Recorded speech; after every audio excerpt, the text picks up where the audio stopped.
Pete Feenstra on Thursday the 13th of January 2011.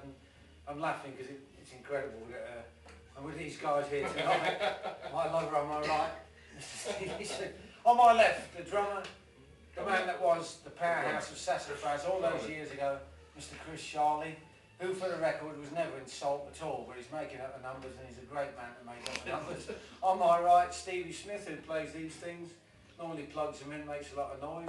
Good evening to you. Good evening. On my right, the man that plays guitar and sings, the sex symbol of the band, Mick Clarke. Ladies and gentlemen, we're talking about the Salt Reunion Band in 2011.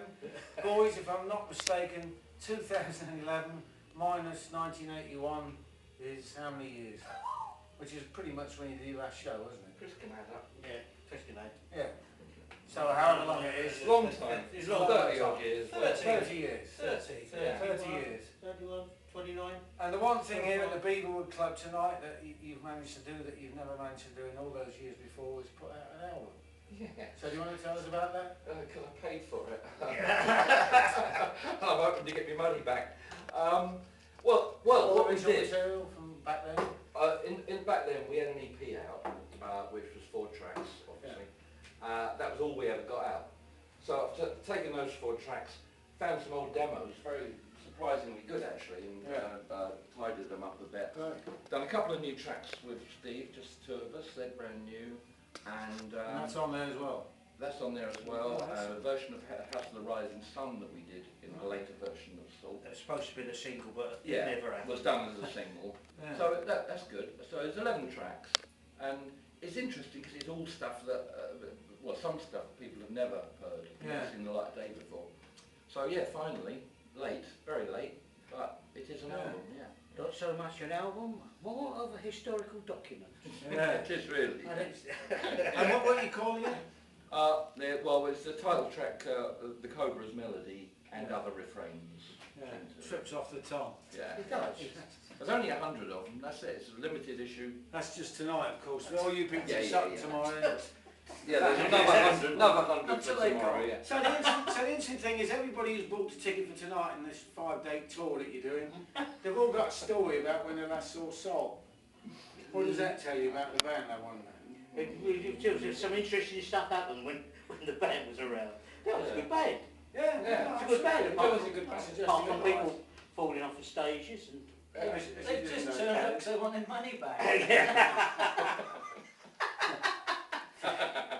But the incredible thing is, back in those days, of course, there was a real vibrant circuit, and here we are now again, and there seems to be a little bit of an upswing again. Yeah. Certainly a lot of interest. Well, yeah. It just put out any, just mention that Salt might be getting together again, and you get interest. I've had interest back from the States. I've had interest Germany, yeah, all over. And that's without the local groundswell, people coming up saying, I remember you in Peckham, I remember you, sort of like at the not the Grails, the place down in Canning Town. Bridge House. The Bridge Yeah, House. some of them are coming down. I remember this, and They do, but you don't. no, Paul, that's right. It was Port and Brandy's all the way in those days, but I took it for my stomach. Yeah. I was a slave to my stomach. Talking of slaves, is that bass black? Is that bass Come in, Mr. Heavy Metal, as you can hear. Oh, I see. Come and join Donald, ladies and gentlemen. Revolted already. Original bass player.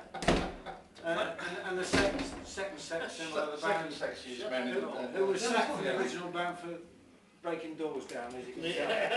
Yeah. But anyway, for some other reason, I think. Anyway, back in those days, back in the mid-70s Yes. to the second incarnation, which was finished in 81, I think. Oh yeah. You played all the venues that are now sort of historically regarded as being historical. We did the Marquee, Wall Street. Marquee Hall, Under Club, Music Machine. Music Machine. Dingwalls, the country and western place. Oh yeah, Nashville Room. The Nashville Room. Forgot about that. Rock Brick Garden. House, Rock Garden. Tide Farmers. Tide Farmhouse, Yeah, Tide Farm. Reading Festival. Reading Festival. Oh, New man, Victoria. Yeah, the Reading Festival, of course, was with The New Victoria Festival. But for all the blues fans out there, you also play with Muddy With Waters, Muddy Waters at the new Victoria Theatre Yes. in New Victoria. which was Richard Branson's old place, wasn't it? Is it? Oh, yes. Fantastic. If you're out there, Richard, and I'm wrong, you can tell we're wrong, but I think it was, yeah. Okay, cool. I think you owned it. And you got a great review in the Times for that. It was a great night. We had a fantastic gig because we thought this was going to be a purist audience. In those days, blues was a bit. There was this purist element. Yeah. So we were a bit nervous. Absolutely went down the storm. Yeah. Jolly good at the end of the set. Oh, yeah. And we should focus our attention on Stu a minute, because you haven't played with the boys for many, many years, whereas Mick If and I remember Steve- correctly, the Times said this band's future is assured. Yeah. Oh well, I'll drink to that. that's the bit I read all the time. It's sure. Keeps it in his wallet. But at that point, given the fact that you did play the Reading Fest with Thin Lizzy, which is a rock crowd, and you played with Muddy Waters, which is a blues crowd, and it's somewhere in between.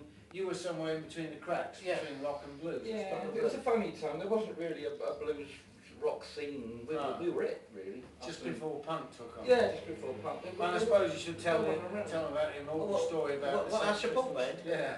The support band at the Underclub. The Sex Pistols. Sex Pistols, that's right, yeah. And what did you make of them at the time? Well, it was interesting. No, the funny thing was that we turned up there and it was so this band, the Sex Pistols, and what they said was We want to go on last. yeah. Well, We went on. Yeah, they did. They did go on live. Yeah, Well, they had a bit of a buzz going, so. So basically, what fair it was what we'll do is we'll share it between us. Yeah. You go first, then we go on, and you go on. I said, no, I'll tell you what, we'll go on first, Yeah. and then we'll fuck off, and you can see yourself. Yeah. Basically Which is what we did, yeah. You know. And our crowd watched us, and then Was they that- all left. But looking back now, was that a turning point, you think, the music Looking scene? back, it was. It was. You didn't realise it at the time? It's all downhill No, from there. you couldn't really know at the time. No. We played with the Damned. They were our support band Yeah. on their third gig. Oh, The yeah. Stranglers. Yeah. So we're So watching it's it already all. changed, We're yeah. going, well, this is all right. It's okay. It's a bit different. We didn't think all that much of it. And the fact that you didn't get a deal in the first instance was just Don't know. But I probably. finite number of record companies, and that's it. Yeah, I can't really say why. Yeah. Because you were incredibly popular on the They last- always would say they'd had a great night out, but perhaps they didn't hear the hits. Maybe perhaps we didn't have it. I don't know. Yeah. Yeah, we didn't set out at that time to be commercial. We just doing that. But when you did finish, which was '81, I think, you went Yeah. off to America. Mick? Well, sort of. I went to America in '79 actually, and then came back and we did a bit more. What happened in the end? I can't remember. And Steve, Oh, that's you right. I made did an follow album. I made an album and broke the band up. But it was kind of petering out. There was nowhere to go really at the No, time. it was a strange And time. I wanted to make a solo album just to sort of get my own musical ideas out, and then Steve got the offer with Bad Manners, and it wasn't really going anywhere. I didn't do top of the pot. I did 3 tours in the States with Bad Manners, and I did an album and a single. Did a bit of television with them, but I never did top of the pot. Certainly, My Boy Lollipop was on TV with you on it. Oh yeah, that was me. But the interesting about that was the reason why we got to the States was because of that My Boy Lollipop, and I don't even play mouth organ on the record. Oh, don't tell me that. I'm on the video. That's all that counts. Yeah. At that time, MTV was starting up, and they didn't have enough video. They're crying out for videos. Yeah. So the record company gave them this video of my girl Lollipop, and it went down My the Boy storm. Lollipop. No, my girl Lollipop. Oh, right. Yeah. Oh, he's still Yeah, around. yeah. Buster singing my Yeah, boy. yeah. No. You couldn't come out of the closet in those days. No, not really. So it went down, and it went down really well, surprisingly, on the West Coast Right. with all the surfing. Yeah. We used to turn up at gigs with 16, 18-year-old surfing bods, Yeah. sort of like slam dancing. Yeah. It was unreal. Oh, we did three tours to the States. Well, I said tours to California and Chicago, and got to New York, and then reality set in, and then The record company did. and then well, that I'm not sure. There's some internal politics there. And then I joined up with Ruthless. In about 1985 now. It would be 80, before that I was still with Bad Manners. Yeah. So I don't know, 84, 85, something like that. Pieces, yeah. And when did you first kind of conceive of putting the band back together? You're right, yeah. Is your idea? No, you're right.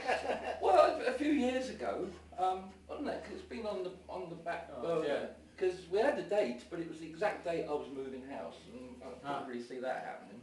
And then you had a car accident, and then it just. And Stu lives in Wales. Well, yeah, Matt's been living in Wales. We've been Well, in in touch. Scotland, We've, Yeah, and he lives in we've done Scotland. different Yeah, and things, he's Welsh. you know.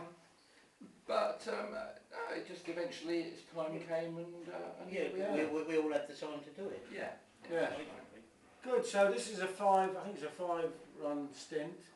Tonight's for Beaverwood, tomorrow's the Boom Boom Club Sutton, Saturday's Zoo at the Moonhern Hill, Sunday is All Saints Arts Centre, Joe's Garage in North London, Whetstone, and the Bull's Head Barnes, very famous jazz club on Monday. My mum and Well, they dad won't took be me playing there. jazz.